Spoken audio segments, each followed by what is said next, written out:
Hi everyone. I wanted to give you an update to the bomb threats that we had earlier this week.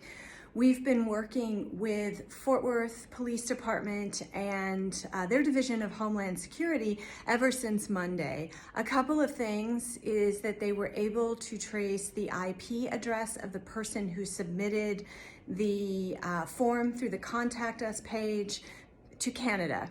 Now, that may or may not mean that the person was sitting in Canada when they submitted the form. Anyone savvy with computers knows that you can route your IP address through various states and other countries.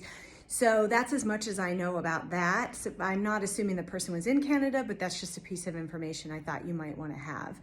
But the bigger thing that I wanted to share with you is that as of yesterday, I learned that 2 other large city libraries have received similar threats to the ones we received. The first one I found out about was the Denver Public Library. They received some threats through the chat function on their website. So this is, we don't have it here, but a lot of libraries have a chat feature on their website where you can chat with a staff person. So that's how they received it. And the language is very similar to the language of the threats we received. And then late last night, I found out that Salt Lake City Public Library also received similar threats. I actually don't know how, but they were electronic, maybe email or something like that. I don't actually know the details. But again, the language incredibly similar to the ones that we received. So we have forwarded the texts of the threats from Denver and from Salt Lake City to Fort Worth Police Department. I know that as of yesterday afternoon, they'd been in touch with the Denver police. We didn't send on the Salt Lake City ones until later last night, so I don't have an update from PD this morning. But what I do know is that our local police departments, the police department in Denver and Salt Lake, as well as their connections to the federal government, are all taking this very seriously. I personally cannot figure out if we have anything in common with Denver and Salt Lake, or why someone would target these 3 cities.